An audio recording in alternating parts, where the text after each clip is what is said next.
Prontinho, grande Nestor! E aí, tudo bem?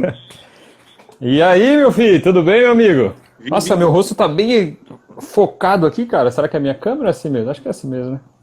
Você tá bem focado, você tá com a cara enorme assim na tela toda. E aí, cara, como você tá? Então, Tudo bem, bem? né? Esse tempo de Covid-19, só de estar vivo já é uma graça, né? Então, estamos bem. Amém, amém, amém, amém. Concordo contigo plenamente. Cara, você é um cara famoso, hein? Eu tava vendo sua live agora com o pessoal lá no YouTube, lá, falando. Você é um cara que, olha. É cada dia você tá num lugar, né, bicho? Eu falei, Faca na putz, caveira. vai ser uma honra estar. Faca na caveira. Nestor, cara, muito obrigado aí já de antemão pela sua disponibilidade, né? Sei que você é um cara bem atarefado. Galera que tá chegando aí, boa noite todo mundo. Então, muito obrigado mesmo pela sua presença. E como eu falei pro Mário, é uma honra estar falando contigo, porque vocês dois são dois ícones aí pra gente da área de segurança, né? E a gente sempre acompanhou vocês durante a trajetória, sempre desde lá do início, né, vendo vocês aí, o seu canal e tal.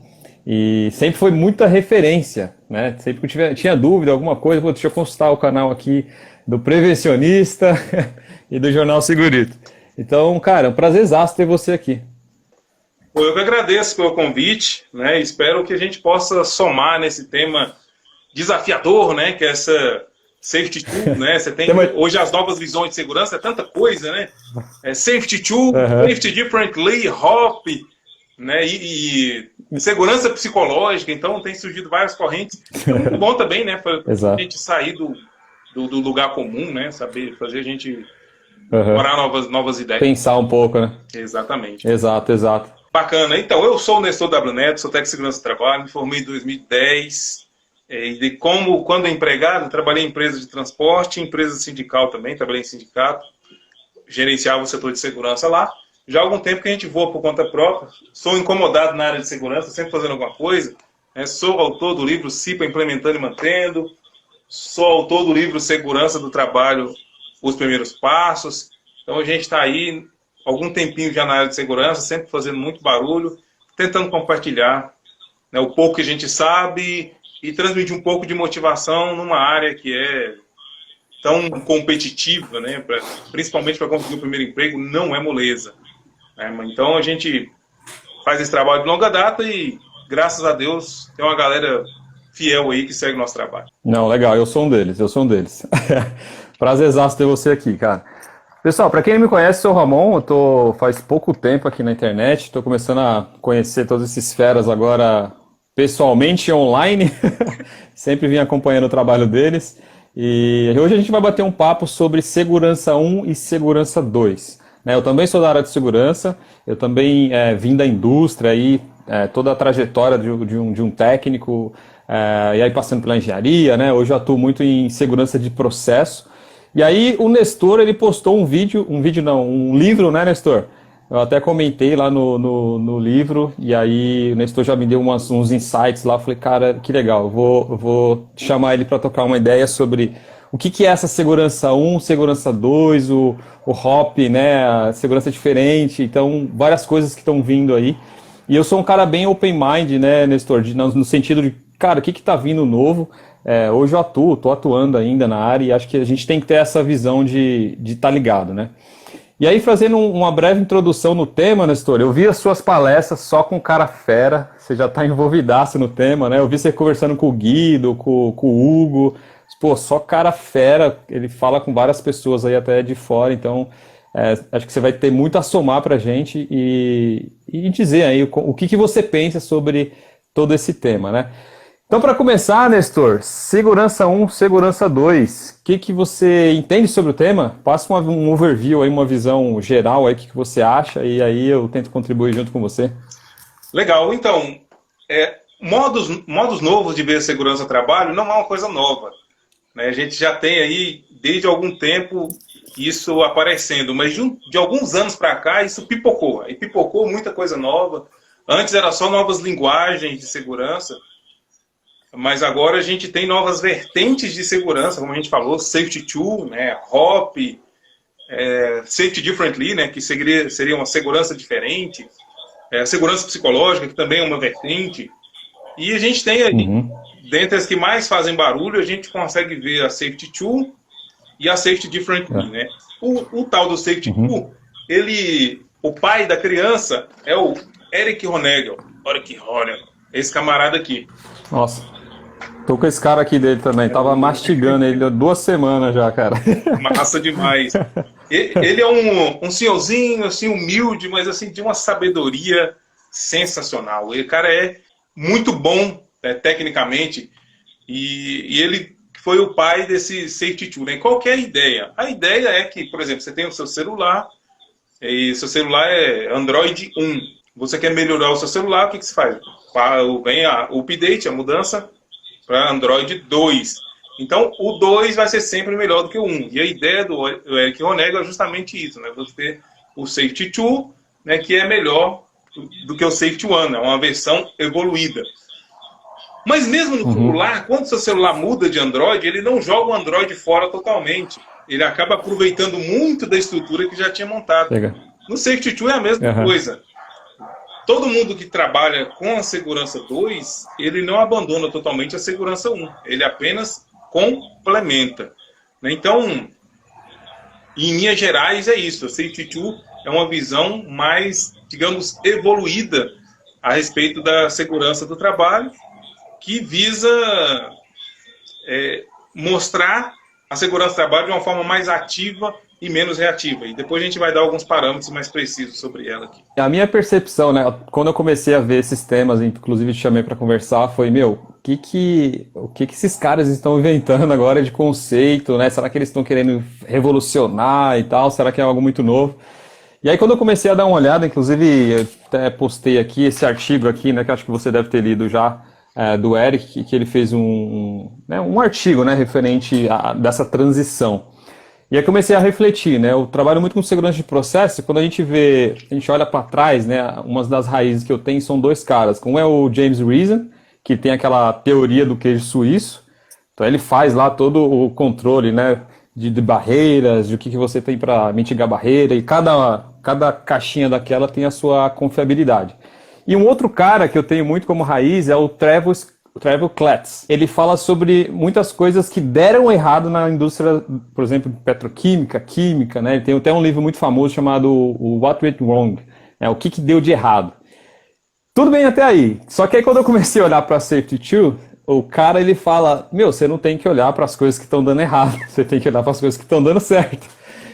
Aí acabei aqui me dando um nó aqui, ó, na cabeça, falei, cara, mas como assim? Deu errado, eu preciso ver por que deu errado, para começar a tratar. Então a nossa visão, né, pelo menos falando de mim, ela já começa a dar um change management na cabeça, né? Você tem que mudar esse raciocínio e aí começa então, né, as ideias. O que então é olhar para o que está dando certo, né? Cara, essa ideia do olhar para o que está dando certo, ela é muito interessante, né? Por quê? Porque você aprende muito quando você não fica procurando pelo em ovo. Digamos assim, quando você assume que algumas coisas não serão perfeitas. Inclusive, o Eric Honegger ele traz o conceito de resiliência, né, na Safety Tool, que é o seguinte, mesmo as coisas dando errado, o acidente não vai acontecer. Porque você cria um sistema tão resiliente que mesmo dando errado, o sistema enverga, mas não quebra, digamos assim. E eles falam uma coisa muito interessante, diz que, cara, quando você trabalha usando só a Safety One, só a segurança 1, você acaba não olhando para a operação como um todo, porque você sempre está só procurando o erro e você sempre está de olho só quando o acidente acontece, você eleva a atenção. Toda segurança que a Safety 1 ela é assim. Você está lá entregando seu EPI, fazendo treinamentinho, aconteceu um acidente, opa, nível de atenção lá em cima, alerta! Deu errado. Exato. Agora a gente precisa fazer alguma outra coisa. Então, quando você trabalha só com a safety, só com a segurança 1, é como se eles fazem até analogia, né? É como se você olhasse só para as coisas que deram errado. Que normalmente nas empresas, as coisas que só dão errado, elas estão na casa de 2%, de 1%, de 3%. Então, quando você trabalha só na Safety 1, só na segurança 1, você está só olhando para 2%, para 1%, para 3%, dependendo da sua operação. E você despreza os 97% de coisas que deram errado, mesmo estando o quê? Fora do padrão. O que é muito legal. Exato. Então, o que eles dizem? Exato. Você tem que aprender com as coisas que deram errado. Inclusive, o Todd Conklin, né, o pai do Hop, ele tem um negócio que eu até publiquei esses dias, né, que é a Blue Line. Ah, eu vi isso aí. Eu vi. Que é eu vi. Show. Justamente essa ideia, né, que você tem lá a Blue Line, a linha azul, que é a operação dando certo o tempo todo. Tudo dá certo. As máquinas funcionam bem, os EPIs sempre estão à disposição, o trabalhador se cuida do checklist, preenche o checklist direitinho, não pula nenhuma etapa, os EPCs funcionam muito bem, os produtos... Os indicadores de melancia. Matérias-primas, dá tudo certo. Blue Line, tudo dando certo. Mas, no dia a dia, o que a gente acontece? Falta EPI, o equipamento quebra, o trabalhador vai lá e cola com super bonder, vai lá e coloca aquelas fitas, unha de gato, né? Passa a unha de gato, puxa e... Passa aí que dá certo. Vamos pro Durex, Durepox, é tudo. O insumo que atrasou, é o trabalhador que chega tarde, correndo todo suado, o pneu do meu carro estourou. Então você tem várias coisas que entram aqui na headline, elas fogem do padrão. E na teoria, até o seguinte, né? Quanto mais ela foge do padrão, você tem uma outra linha aqui embaixo, que ela vai fugindo do padrão, e bum! O acidente acontece, né? Então, nessas visões de segurança, todas elas dizem basicamente a mesma coisa. Que você precisa aprender com a operação. Porque se você aprende com a operação, você não vai querer uma coisa 100% certinha, porque não vai acontecer. É irrealista. As coisas não dão certo o tempo todo. Se você aprende com a sua operação, o que você pode fazer? Você pode criar uma outra linha que não vai ser tão acima quanto a Blue Line, mas que não vai ser tão decadente quanto a Headline. Então você cria uma outra linha. E como é que eu crio essa linha aqui? Segundo o Safety Tool, eu aprendo com a operação. No conceito Safety Tool, o SESMIT nunca criou um checklist sozinho. Meu Deus, ele falou, então como é que eu faço a minha empresa? Eu preciso criar checklist de segurança, como é que eu faço? No conceito Safety Tool, você pega um checklist em branco ou pré-montado e deixa na operação e fala para o operador, operador, me ajuda a criar esse checklist aqui. O operador, quando você pede a opinião dele, normalmente o que ele vai fazer? Cara, isso é difícil, toma tempo, isso aqui. Então tá bom, você não tem tempo para fazer sozinho? Vamos criar junto? Eu só vou colocar aqui as coisas que você aprovar. Ou seja, o que você está fazendo? Você está pegando a propriedade da segurança do trabalho e está entregando para o trabalhador. Você fala, ó, trabalhador, aqui o importante da segurança do trabalho é você. O checklist só vai entrar com itens que você aprovar. Como se você fizesse assim, ó, toma a segurança para você, trabalhador. Exato, e aí o trabalhador vai isso faz uma total diferença. Envolvido. Né? O trabalhador fala, cara, agora eu fui ouvido, que é totalmente diferente da abordagem que a gente tem hoje.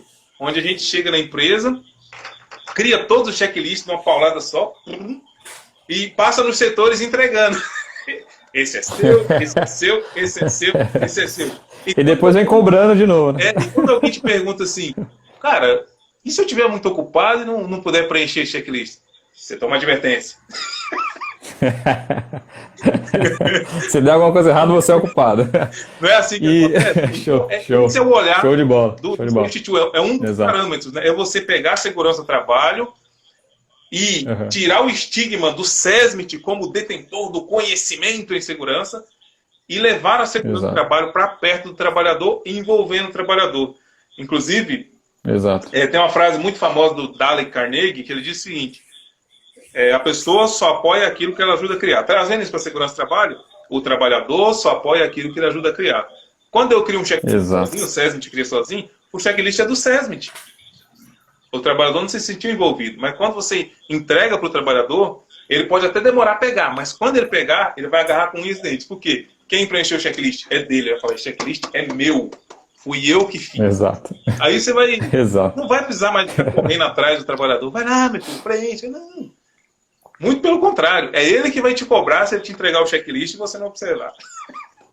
Exato. Muito bom, muito bom. Show de bola. Gostei da sua da sua ilustração aí do Todd da linha aí. Muito show mesmo. O Eric, ele me lembra muito o Sr. Miyagi, cara. Aquele cara bem... cara muito crânio e tal, manja ali de todos os conceitos. E uma coisa muito interessante que eu vi aqui nesse artigo, Nestor, foi a questão que você falou agora da resiliência, né? Eles chamam de resiliência, engenharia de resiliência, né? Uma coisa muito legal. E uma coisa que eu achei muito interessante é que eles falam que as coisas vão dar certo, né? Pegando até um exemplo prático, né? Eu lembro quando eu comecei na área de segurança, e aí quando você começa na área de segurança, você quer aprender de tudo, né? Uma das coisas que você aprende a fazer muito no início é fazer procedimento. E aí você escreve aquele procedimento bonito, né? Com as letrinhas, tudo na ABNT e tal, sem envolver operação, né? Quando você está indo nisso, você não entende que a segurança a gente faz junto. A EHS tem que andar com segurança, com o processo, senão segurança não acontece. E aí você desenha aquilo e entrega, igual você comentou, e deixa na mão da operação. E aquilo está rodando, você acha que está perfeito e tal. Só quando você vai no campo dar uma olhada, conversar ali com a galera, você vê que não está acontecendo nada daquilo, nada. Os passos estão todos diferentes do que você escreveu. E aí é onde que é o ponto, né? Isso aí é a segurança 2. As coisas vão acontecer com o ajuste das pessoas. E aí a visão que a gente tem que ter, né, Nestor, me corrija se eu estiver errado, a gente tem que olhar para esses ajustes, porque as coisas estão dando certo nesses ajustes. Né? Até um pouco confuso para a gente que vem da escola aí de Taylorismo, né, que a gente vê as coisas acontecendo certinho ali, padronizadas, se fugir daquilo a gente fala, não, você está errado e tal. Mas não está errado. Às vezes ele adaptou aquilo, ele ajustou isso, e isso está funcionando. Então, a visão do Segurança 2, que eu tô pegando aí agora, entendendo, eu vejo que é isso, né? A gente tem que mudar nosso mindset de enxergar as coisas boas. O que está dando certo lá? O que eles estão fazendo? E aí eu vou lá e tento entender aquilo, né? Igual você comentou, se eu não tiver ali sinergia com a minha operação, né? Primeira coisa é entender o processo, né? Eu sempre falo isso, entrada, transformação e saída. Eu tenho que entender isso. E as pessoas são a entrada, a transformação e a saída. Sem elas, nada acontece. Exatamente. Certo, Nestor? Inclusive, né, se a gente for observar ela aqui, ó, a famosa pirâmide de Bird, a gente sempre vai olhar olha o Birdzão aí e pensar o que? Essa pirâmide aqui, ela mostra que é o trabalhador que faz tudo errado, que todos os acidentes acontecem por culpa do trabalhador. É trabalhador, é trabalhador. Se a gente mudar o foco, o que a gente vai ver? A própria pirâmide de Bird, ela diz pra gente o que, se a gente mudar o foco? Que 90% dos casos, olha que coisa, hein? Aliás, 97% dos casos, das vezes, 97% das vezes, o trabalhador vai fazer errado e vai dar certo. E o resultado vai ser positivo. Ei! E você vai estar achando que o seu procedimento é mais top.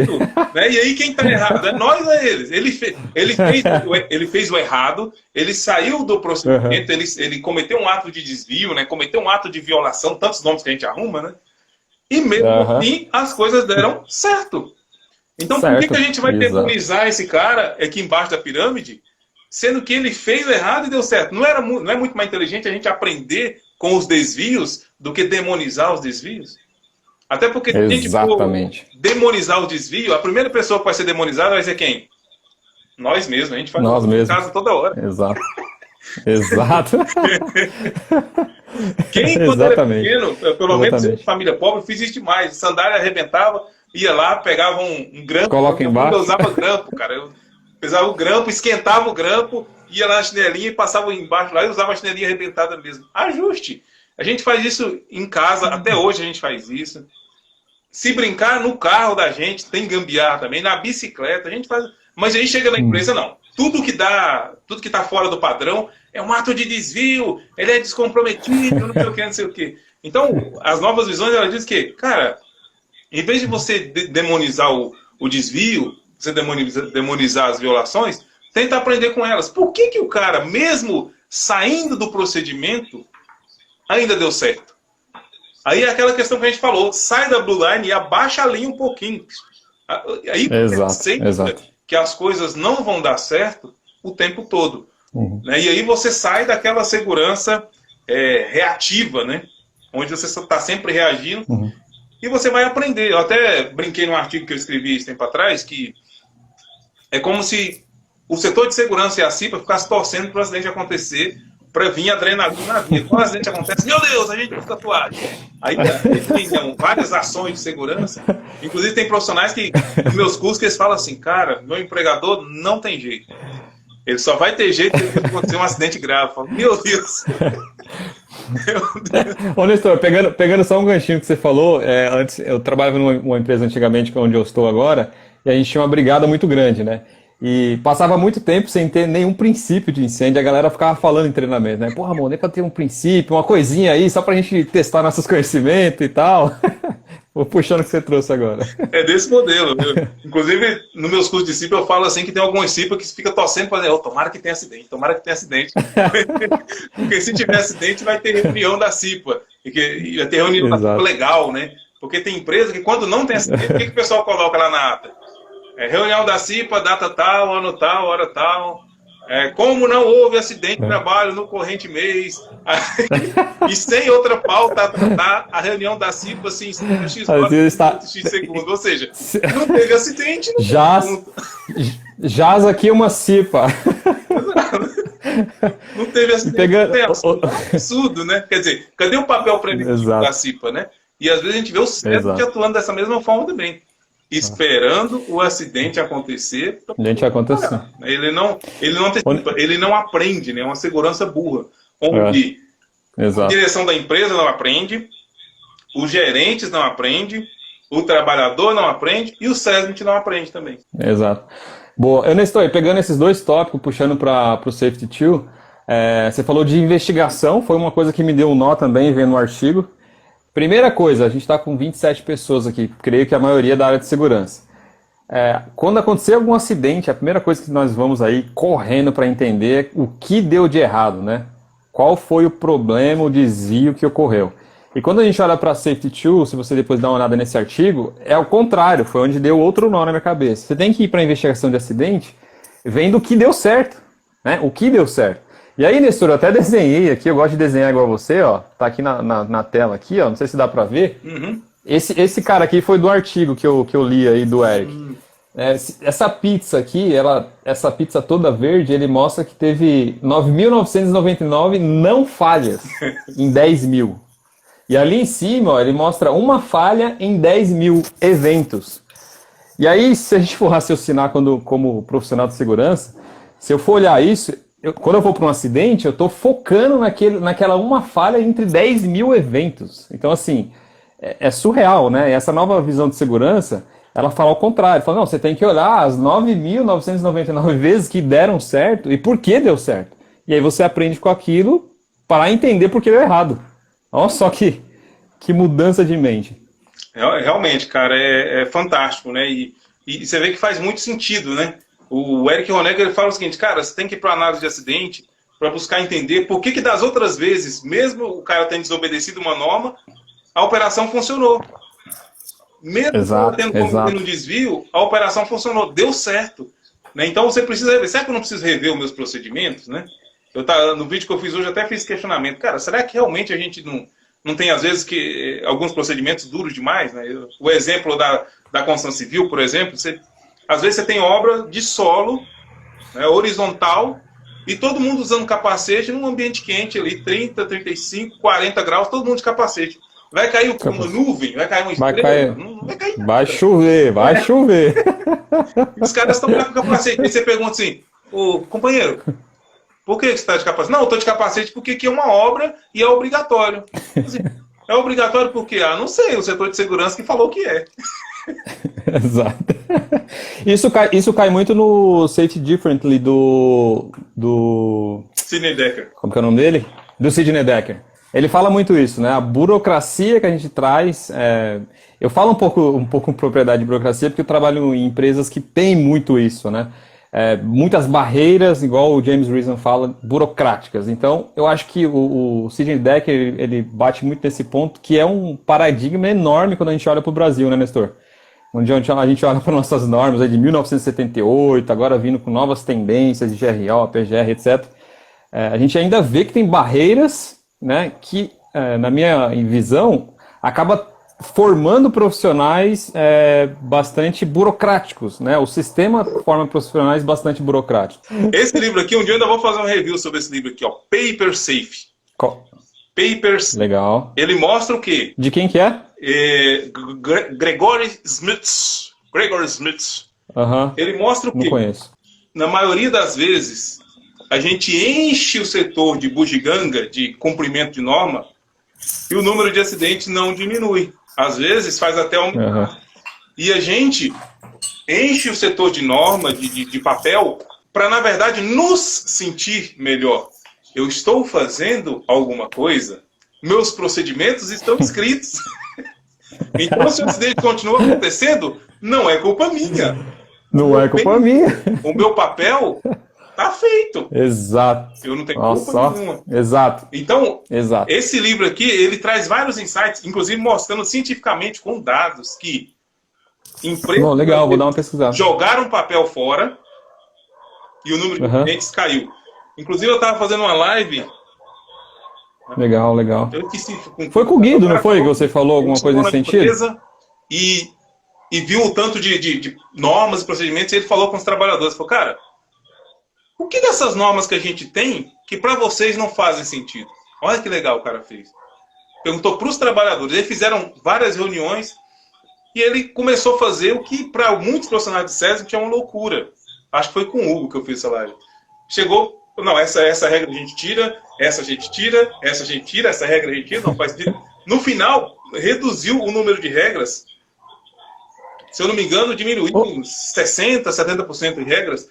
Nestor, essa foi do mercado? Oi? Essa foi do mercado? De vários mercados que foram diminuindo? Não, acho que foi com o Guido que você fez essa. Guido, eu sei que ele falou que cortou regra, e mesmo assim, pessoal, nossa, os acidentes vão explodir. Não, os acidentes diminuíram. Por quê? Você tirou a burocracia, e quando você enche o ambiente de papel, de burocracia, o próprio trabalhador começa a olhar para a segurança do trabalho com uma certa dose de desconfiança. Eu falo, cara, o que está adiantando esse procedimento, A gente está fazendo, o acidente continua acontecendo. E mais, nós, profissionais de segurança, a gente pensa que o trabalhador é bobo. Muitos pensam isso. E o trabalhador não é. O trabalhador é inteligente. Quando ele vê uma norma sem sentido, principalmente hoje, se você for ver há 10 anos atrás, na Constituição Civil, boa parte dos trabalhadores eram analfabetos. Hoje você tem advogado trabalhando como servente pedreiro. Pessoal esclarecido, né? Então, mesmo que o cara não seja um advogado, mesmo assim, são poucos que são analfabetos, não são mais exatamente. Então, o trabalhador, ele sabe. Ele vai usar o capacete no sol quente, 40 graus, só para evitar problema com a liderança, só para evitar problema com o técnico. Mas aquilo acaba fazendo com que o trabalhador crie uma ruptura com a segurança do trabalho. Ele passa a ver a matéria segurança do trabalho com desconfiança. Cara, isso aqui não funciona.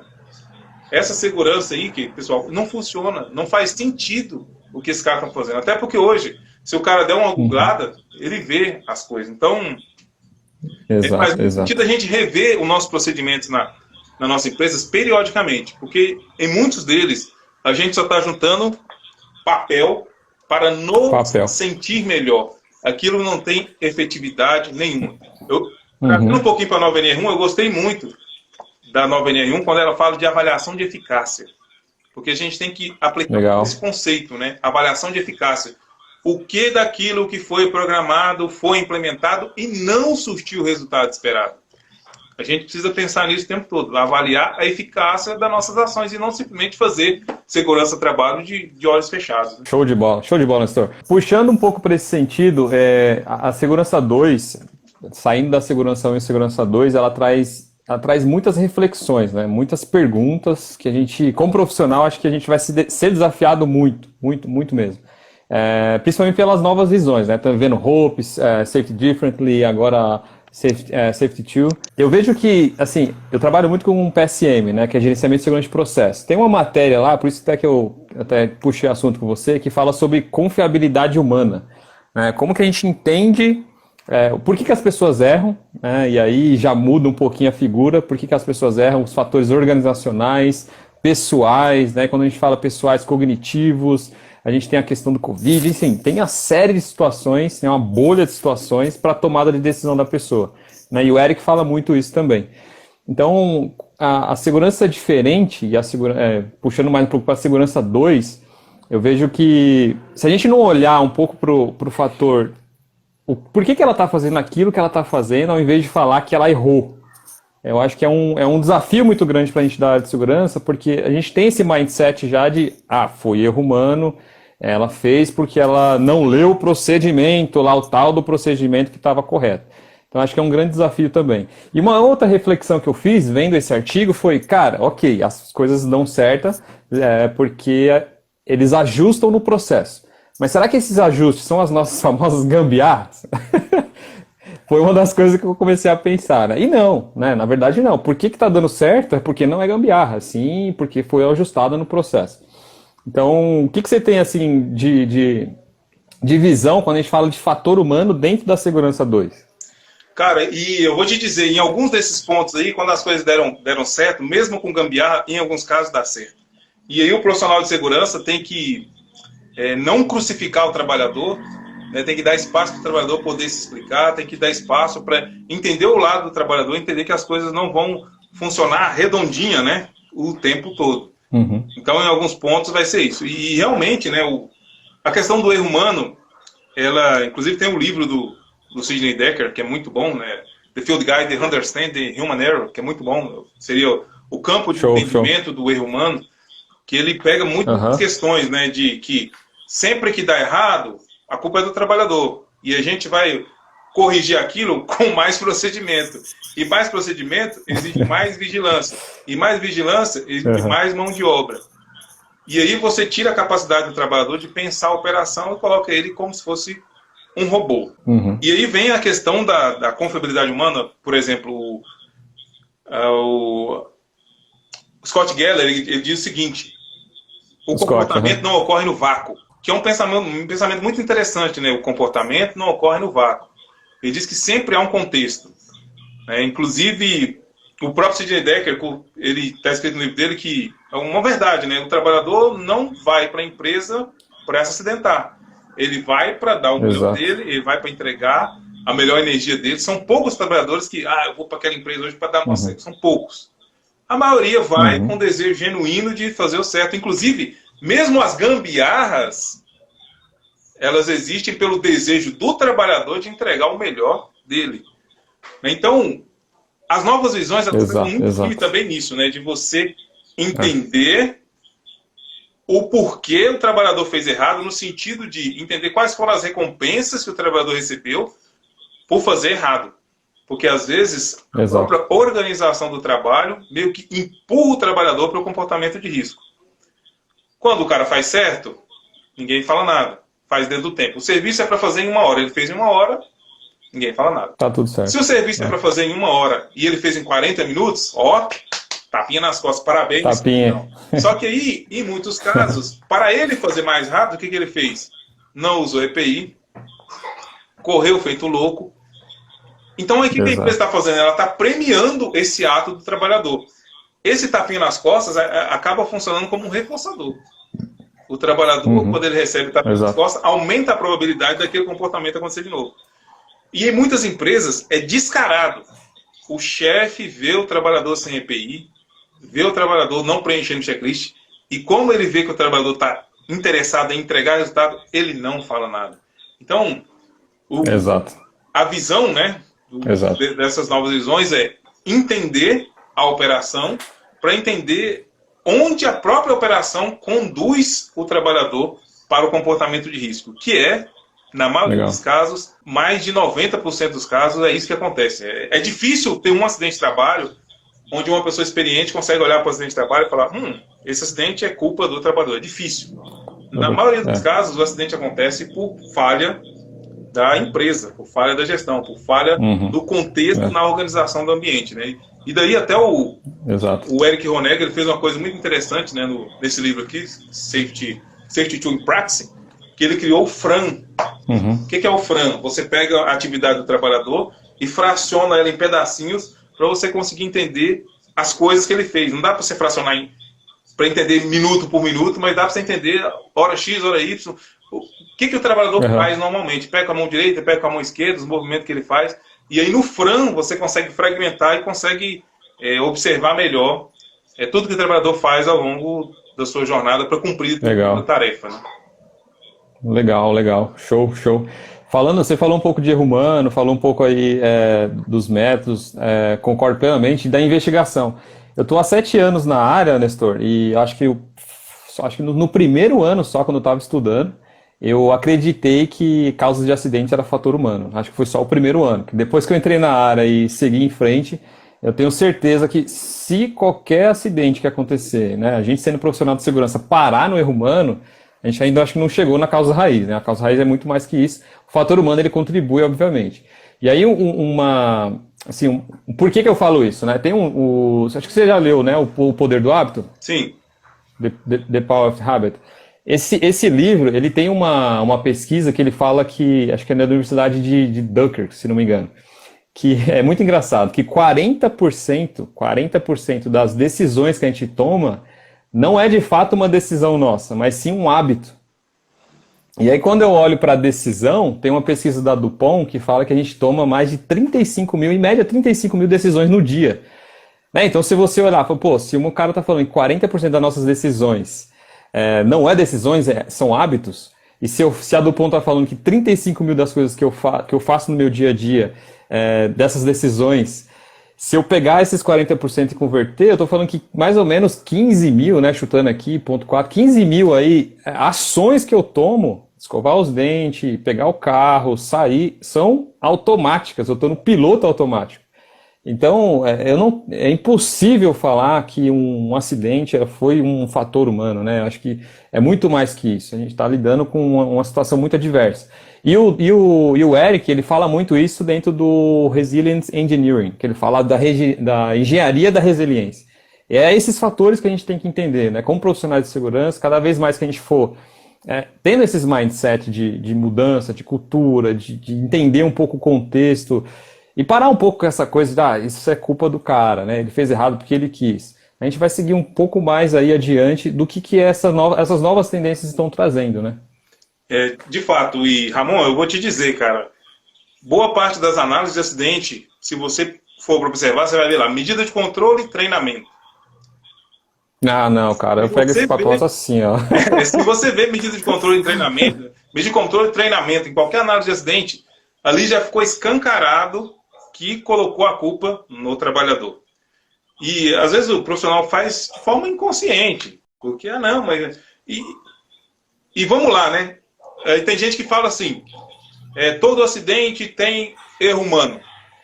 É óbvio. Se você vai ter uma ação do trabalhador, o acidente só pode vir por uma ação dele. Se o trabalhador ficar sentado sem fazer nada, o acidente não vai acontecer. Mas a partir do momento que ele levanta para trabalhar e para fazer qualquer atividade, ele está sujeito a errar. Mas o problema não é o erro em si. O problema é o que deu origem ao erro. E a gente não pode ficar olhando para isso. Inclusive, principalmente o Decker, ele fala muito sobre a análise de acidente. O Eric Onega também fala, né? E o Todd Conk tem uma frase que é muito interessante. Ele diz que fazer segurança do trabalho baseada em análise de acidente é como tentar sucesso no casamento se baseando no divórcio, né? Eu vi isso. Que faz muito sentido também. Se você quer ver o que dá certo, você fica olhando só para o que dá errado. Eu quero que meu casamento ficar olhando todos os divórcios, vou analisar todos os divórcios. Então, você tem que olhar para o casamento que dá certo. Né? Então, exatamente. E também exatamente. O Sidney Dekker também tem uma frase que é muito interessante. Ele fala, dizer que o acidente aconteceu por conta do erro humano é como dizer que alguma coisa cai por conta da gravidade. É verdade, mas não explica nada.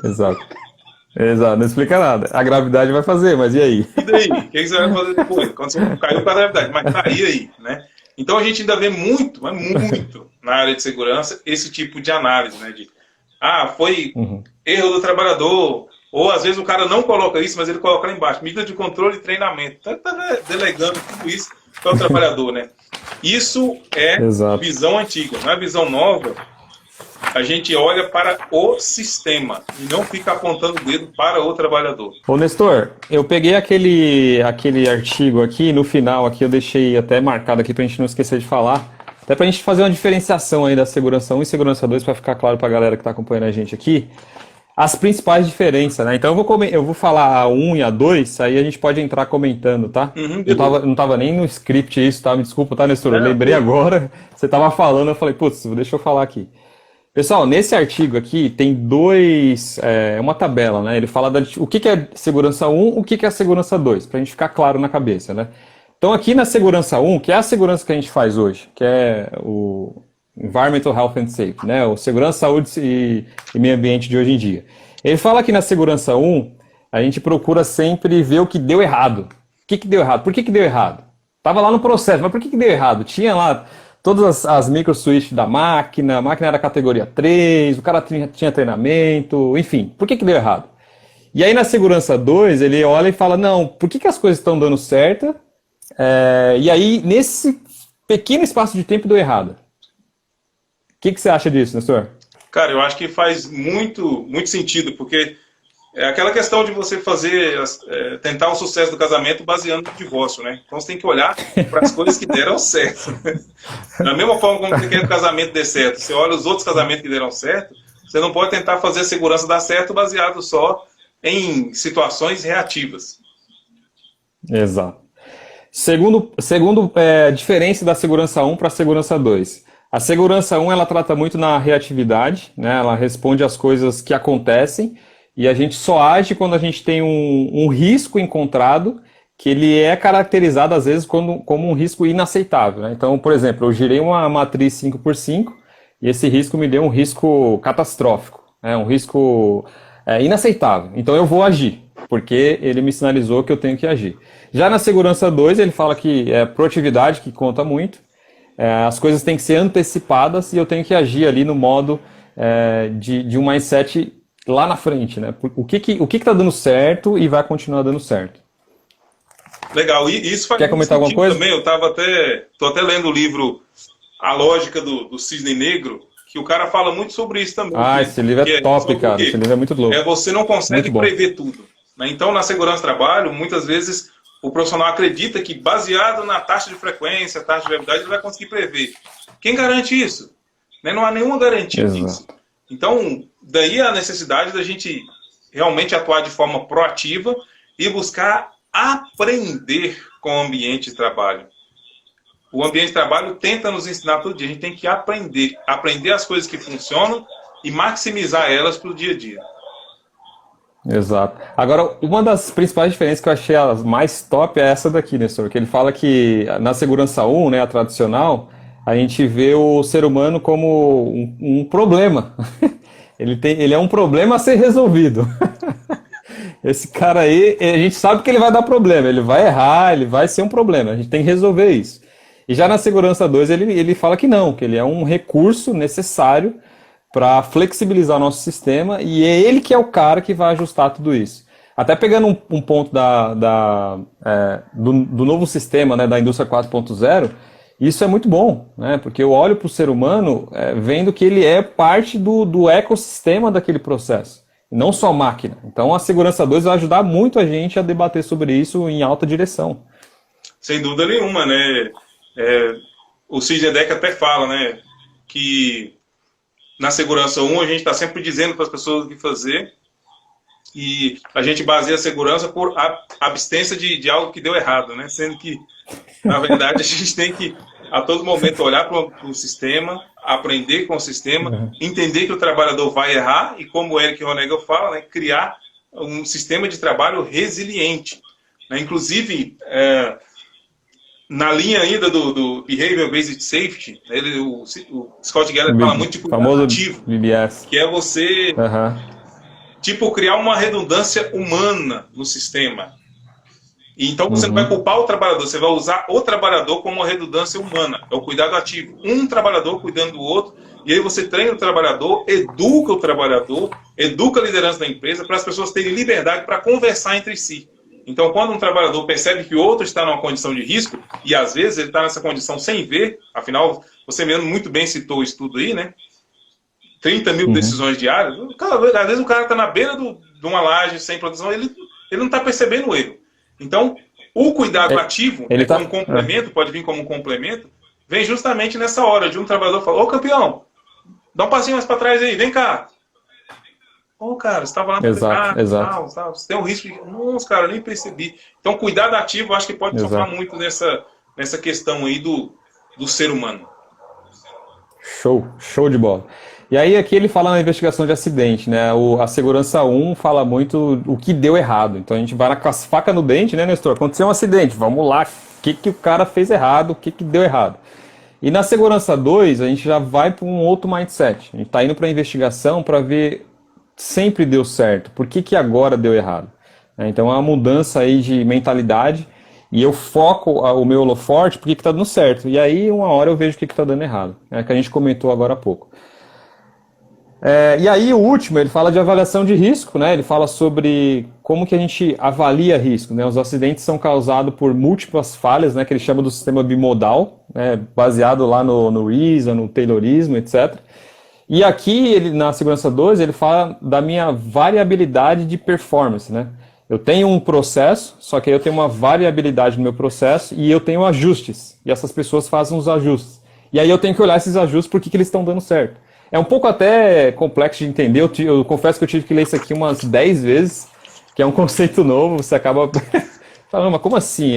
Eu tenho que aprender com a gambiarra do cara, então, assim, você começa a refletir e tal, mas aí você começa a entender o artigo, né? Então, eu achei muito legal essa tabela aqui.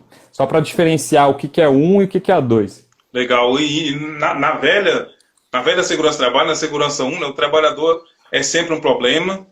Né? A gente está sempre de olho no comportamento do trabalhador e o erro humano é aceitável na conclusão de investigação de acidentes. A gente vê isso nas empresas toda hora, né? E na nova visão, o que a gente tem? Que o erro humano é sintoma de um problema mais profundo. Olha que legal isso. O erro humano é sintoma de um problema mais profundo. Muito, muito interessante, boa, né? Boa. Inclusive o Sidney Dekker costuma dizer que por trás de cada história aparentemente óbvia de erro humano, existe uma segunda história. Uma história mais profunda e uma história mais complexa. Inclusive, na nova visão, o que eles veem? Né? O erro humano, um erro do trabalhador, ele é visto só como um ponto de partida para uma análise de acidente. Só como ponto de partida. E não como uma conclusão Exato. da análise de acidente. Né? Então, observações Perfeito. Bem interessantes dessas novas visões. Perfeito. Nestor, acho que a gente está caminhando para o final aqui, ó. O horário de live ele é corrido, né, cara? Você olha aqui, o tempinho já tá... Na hora que você vê, o assunto já tá tão legal, né? Tão gostoso, a gente vai conversando, principalmente um assunto tão novo aí. A gente tem tem algumas perguntas que passou aqui, galera. Se vocês puderem colocar na caixinha de novo, eu não consegui ver, mas eu tenho um aqui do Léo, grande amigo Léo. Ele pergunta assim, a segurança 2 pode ser considerada a evolução da área?